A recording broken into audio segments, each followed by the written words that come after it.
ዘካ እስልምና ውስጥ ካሉ ግዴታዎች ከዋና ዋናዎቹ ከአምስቶቹ አንዱ ነው። ዋጅብነቱ በቁርአን በሱና በኢጅማዕ የተረጋገጠ ነው።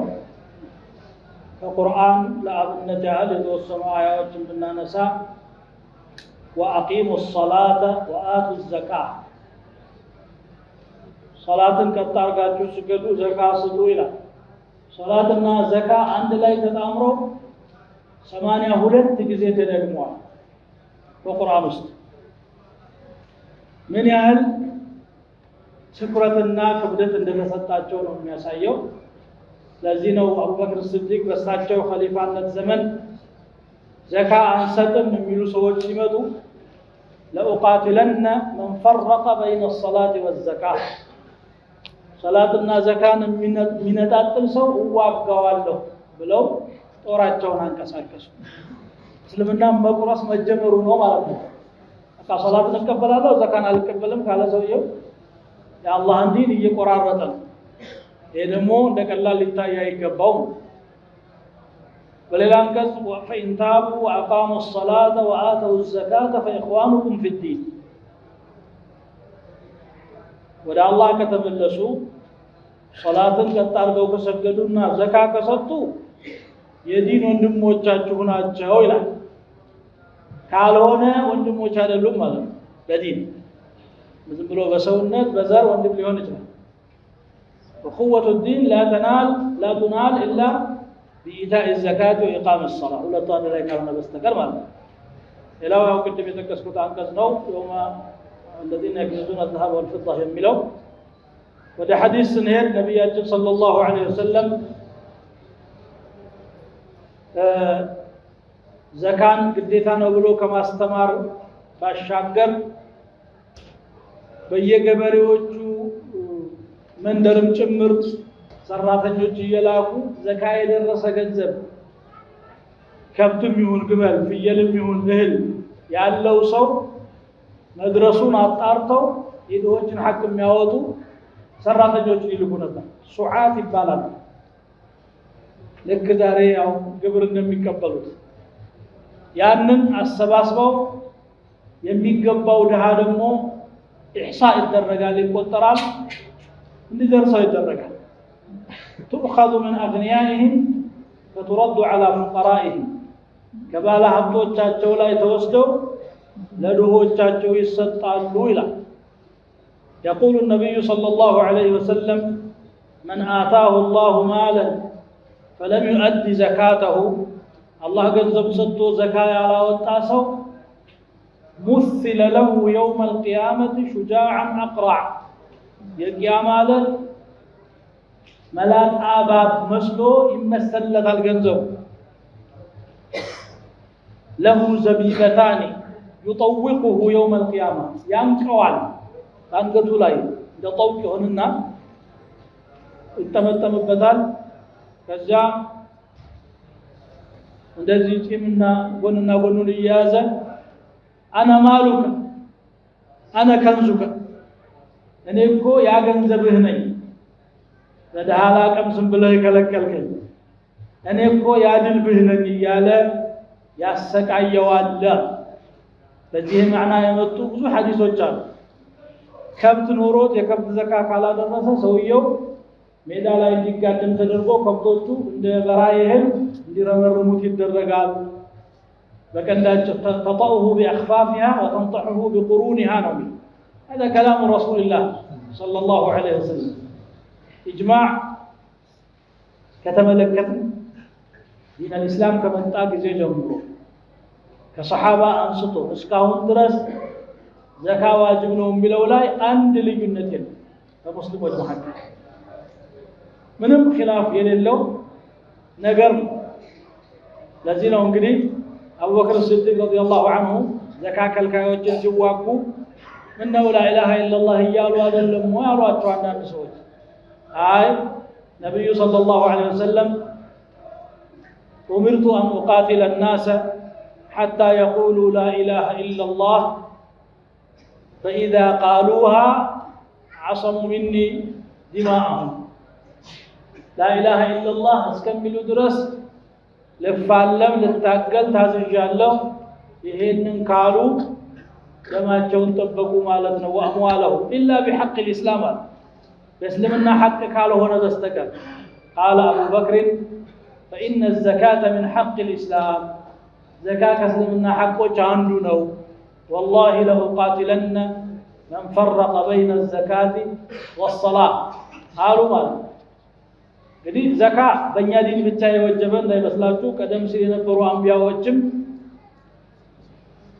ዘካ ነበረባቸው አላህ በቁርአኑ ተናግሯል وجعلناهم أئمة يهدون بأمرنا وأوحينا إليهم فعل الخيرات وإقام الصلاة وإيتاء الزكاة وكانوا لنا عابدين መልካም ስራዎችን እንዲያዙ እንዲፈጽሙ ወህይ ወደ እነሱ አውርደናል ሶላት መስገድን ዘካ መስጠትንም ጭምር ይላል አንቢያዎች ይሄ እንግዲህ አንድ ሙእሚን ከባድ የአኺራን አቀበት የሚሻገርበት እድሉም ነው فلقتحم العقبة وما أدراك ما العقبة فك رقبة أو إطعام في يوم ذي مسغبة عقبة لمن ألزلكم عقبة ማለት ምን እንደሆነ ምን አሳወቀ አንዲትን ጫንቃ ከባርነት ማላቀቅ ወይም ደግሞ የተራበን ሰው መመገብ ነው ይላል ይሄ ሐቃቸው ነው ያንተ ገንዘብ አይደለም ይሄ እዚህ ላይ ነው ሰው የሚሳሳተው ያው እኛ አቀባይ ስለሆነ እንጂ ባለቤት ሆነን አይደለም ኒሳብ ከደረሰ በኋላ ያቺ የዘካ ፐርሰንት የኛ ገንዘብ አይደለም ብናስቀራም ቀምተን ነው ብናስቀራ አላህ ነው አንተ ገንዘብ የሰጠን ይሄን ለእናንተ አልፈቀድኩም ይሄ ለነዛ ለሚገባቸው ሰዎች መድረስ ያለበት ነገር ነው ማለት ነው የዘካ ጥቅም ምንድነው አለፈው ተቀሻለሁ ከሶላት ጋራ የ82 ቦታ አብሮ ተጠቅሷል እስልምና ሶስተኛው ሩክን ነው እንደገና ደግሞ ከሌሎቹ ሰደቃዎች ይበልጣል ሌሎቹ ሰደቃዎች አጅር ቢኖራቸውም ሱና ናቸው ተጠውዕ ናቸው ይሄ ግዴታ ስለሆነ አላህ ሐዲስ አልቁድስ ላይ ما تقرب إلي عبدي بشيء أحب إلي مما افترضته عليه ግዳጅ ካደረኩበት ነገር የበለጠ ወደኔ የሚቃረብበት ነገር የለም ይላል ብዙ ጊዜ ነሻጣ እንመጣለን ሱናው ላይ ሆኖ ፈርዱን ችላ እንላለን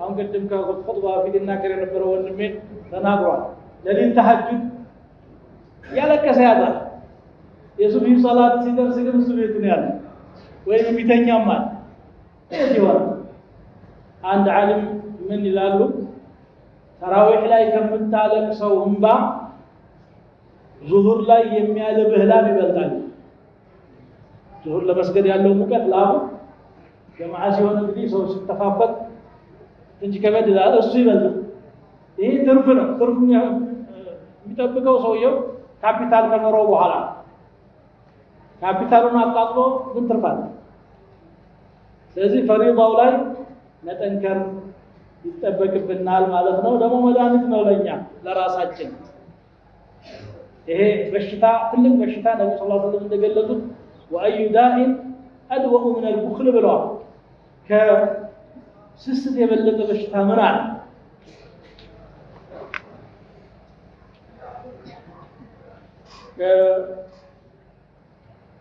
ስምንት አካላት ናቸው ዘካ የተሰጣቸው ዘካ እንዲቀበሉ የተፈቀደላቸው ዘካ ሳታዋጣ ስትቀር ስምንቱን ሁሉ ነው የበደልከው የስምንት አካል ክስ ነው የውመል ቂያማ የሚመጣው ወልዒያዙ ቢላህ በትንሽ ነገር ተብሎ በጣም ትንሽ ነው ያደረገው አላህ ሰው ገንዘብ እንደሚወድ ያውቃልና ወህዱረት الانفس الشح ይላል ለነፍሶች በጣም ቅርብ ነገር ስስት ነው ያልቅብኛል እንዴት ልጨምር ያልቅ ጭንቀት ነው ይሄ ባህሪው ይሄ መላቀቅ እንድንለማመድ ነው ትንሽ ነገር እንጂ ግዴታ ነው ያለን ማለት ነው ዘካነ ከለከለ የሚገጥመውን ቅጣት በዝርዝር ለመተንተን ያው ጊዜያችን አይፈቅድልንም በዱንያ ላይ ዘካ የከለከለ ሰው ሙስሊም ኢማም ቢኖረው ኖሮ ዘካውን ከላው ላይ ተቀብሎ ግማሽ ገንዘቡን ጭምር መውሰድ ይችላል የሚል ሐዲስ ነው فمن اعطاها مؤتجرا فله اجرها كالله اجر فلقو يسدسو كالله اجر ያገኛል ومن منعها فإنا آخذوها وشطر ماله الصالح من الكبلوالن بماش ገንዘቡን እንቀበለዋለን عزمة من عزمات ربنا لا يحل لآل محمد منها شيء الحديث هذا لا بأس به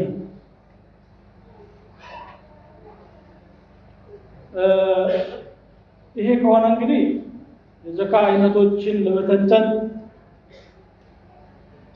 አስፈላጊ አይደለም እዚህ ላለው ማህበረሰብ ምክንያቱም የዘካ ገንዘብ የሚኖረን በአብዛኛው ከንግድ ነው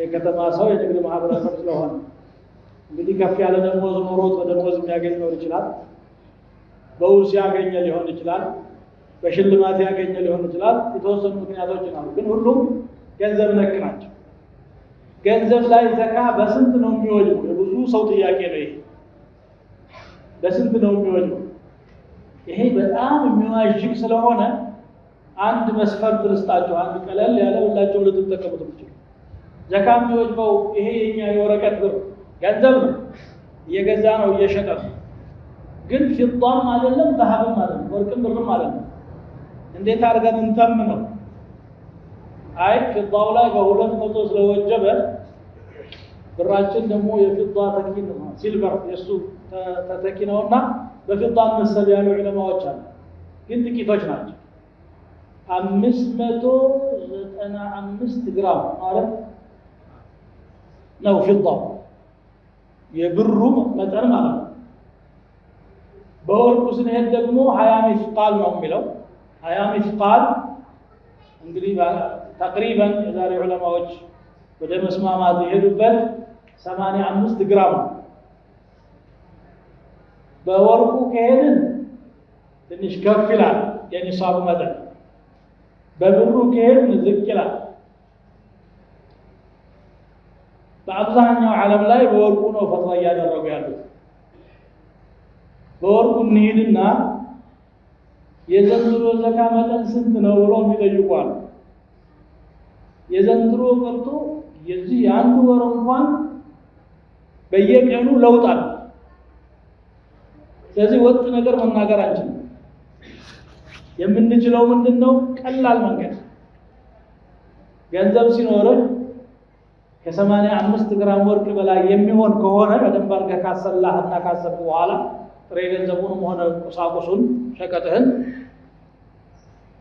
ወደ ባንክ አንድ ባለሙያ ወይም በሆነ መልኩ ብሔራዊ ባንክ የሚያወጣውን ዋጋ የምታውቅበት መንገድ መጠቀም ብሔራዊ ባንክ የ18 ካራቲ ወርቁም ስለሚለያይ ቀለል ያለ ያልኳችሁ ለዚህ 18 ካራቲ ወሀገር ውስጥ ወርቅ ያለነው እዚህ ስለሆነ በጣም ቀላል ነገር የዛሬ ዋጋ ስንት ነው ብለህ ትጠይቃለህ ማልባት የጧቱና የማታው ሊበላለጥ ይችላል ችግር የለውም የዛሬው ብለህ አንተ በምታስብበት ሰዓት ያለውን ዋጋ ታወጣለህ በዛ ኒሳብ ማወቅ ይቻላል እንበልና ብሔራዊ ባንክ ያወጣው ዋጋ አላውቅም የዛሬ ዋጋ ዝም ብሎ ለማቅለል ያህል ነው የአንድ ግራም ወርቅ 2000 ብር ነው ከተባለ 85 ግራም ሲባዛ በ2000 ነው መነሻው ይሄ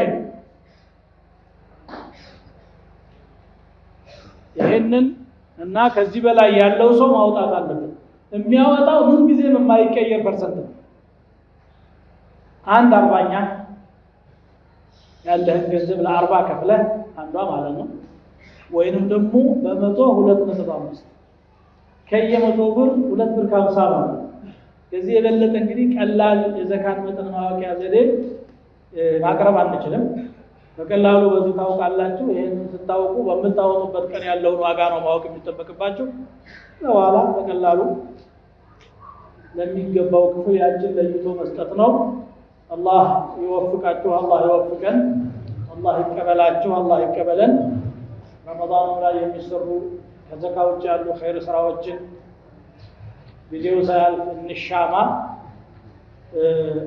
سبحانك اللهم وبحمدك اشهد ان لا اله الا انت استغفرك واتوب اليك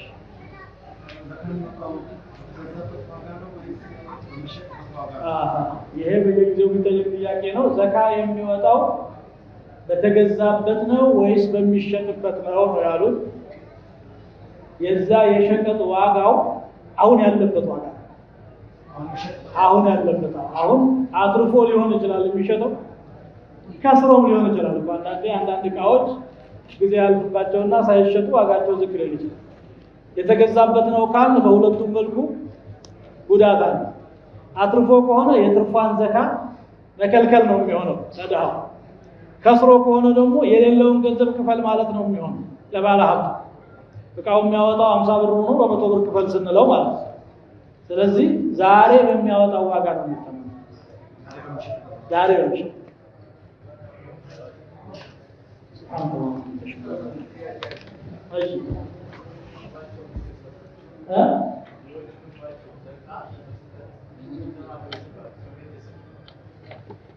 ዘካ የሚሰጠው ከቤተሰብ ማነው ነው? ከወላጅና ከልጅ ውጭ ያለ የሚገባው ከሆነ መስጠት ይቻላል። ለወንድም፣ ለእህት፣ ለአጎት፣ ለአክስት ይቻላል። ለልጅ ልጅ አይቻልም። ለአባት፣ ለአያት፣ ለቅማት አይቻልም። ወደ ላይና ወደ ታች። ምክንያቱም እነዚህ ሰዎች ቢቸገሩ ከራስ ገንዘብ መስጠት ስለሚወዱበት ግዴታህን በዘካ አይደለም ትሸፍ ያንተ ግዴታ ስለሆነ ማለት ነው። السلام عليكم. أنا عندي فلوس في البنك، فالفلوس هذا مش ثابت، مرة ينقص، مرة يزيد، مرة يكون ما عندي، مرة يعني حسب الظروف. يعني هذه ايش الرأي؟ إذا كان نقص قبل تمام الحول، قبل تمام السنة، ما عليك شيء. إذا نقص قبل تمام السنة كل يوم ينقص هذا طبيعة المال. عندما يتم السنة هنا تحسب بس. إذا كمل السنة يعني من سنة ثابت هذا يطلع يصعد يطلع ينزل خلال السنة، لكن آخر السنة أنت تحسب. بارك الله. جزاك الله.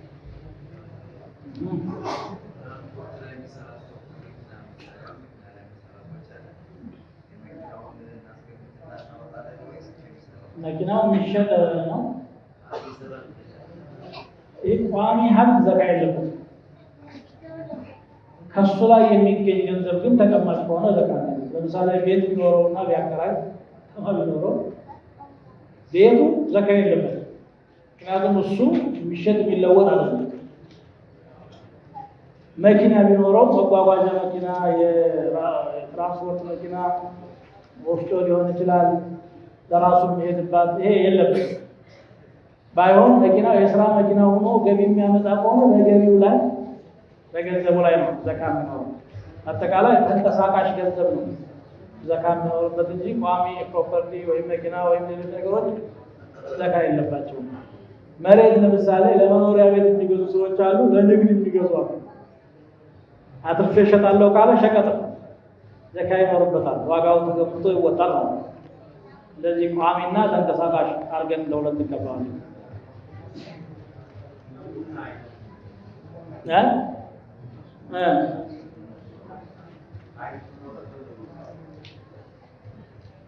ቡና ብቻ ሳይሆን ማንኛውም የንግድ ዕቃ ከአይነቱም ማውጣት ይቻላል፣ በገንዘብም ማውጣት ይቻላል። አንተ ለምሳሌ ሱቅ ኑሮ፣ ሱፐር ማርኬት ኑሮ የሆኑ እንግዲህ የሚበሉ ነገሮች ካሉ ዘካ አስበስታ በቃ ራሱን ከሱ ላይ ያን ዘካ ዋጋ ማውጣት ይችላል። ከቡናውም ላይ ደሱ ቡና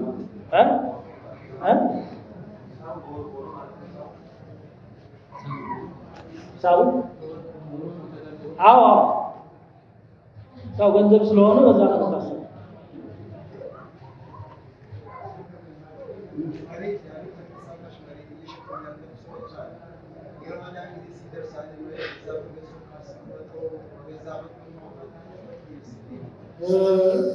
ዘካ የግድ ከረመዳን ጋር የሚገናኝ ነገር አይደለም። ጥያቄ አንስተዋል፣ የሰውን ጥያቄ መልሳለሁ። ግን ከጥያቄው ጋር ተያይዞ የተጠቀሰ ነጥብ ሊገለጽ የሚገባው ነገር አለ። ዘካ ከረመዳን ጋር አያያዝ ገንዘቡን ካገኘበት ጊዜ ነው አመቱን የሚቆጥረው። በሸዋል ከሆነ ገንዘብ ያገኘው አመቱን ሞላው ሸዋል ላይ ነው። በሻዕባን ከሆነ ሻዕባን ላይ ነው። እንጂ ግድ ረመዳን አይደለም ማለት ነው። መሬት የሚነግድ ሰው ነበር ያሉት ገዝቶበት አስቀምጦ ከሆነ አመቱ ሲሞላ ያንን መሬት ስንት እንደሚያወጣ ይገምታል። በአካባቢው ላይ ያለ ይታወቃልና ማለት ነው። ይሄን ያህል ለምሳሌ 3 ሚሊዮን የገዛው መሬት አሁን 8 ሚሊዮን ሊያወጣ ይችላል። ስለዚህ በ8 ሚሊዮን ነው የሚገምተው ማለት ነው። አሁን በሚያወጣ የዛን ዘካ ያወጣ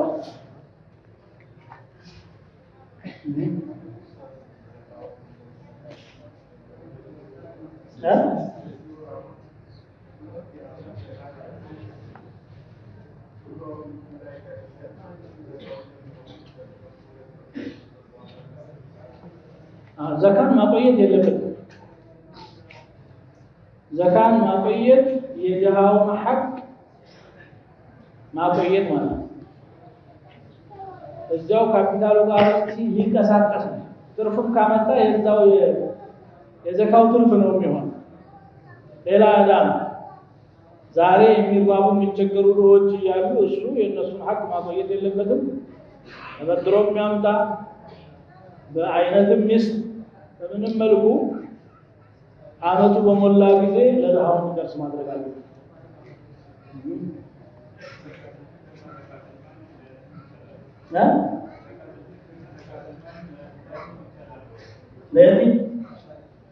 የቲም መሆኑ አለመሆኑ ሳይሆን ድሃ ነው ወይ ነው የምታየው። የቲም ሆኖ ሀብታም አለ።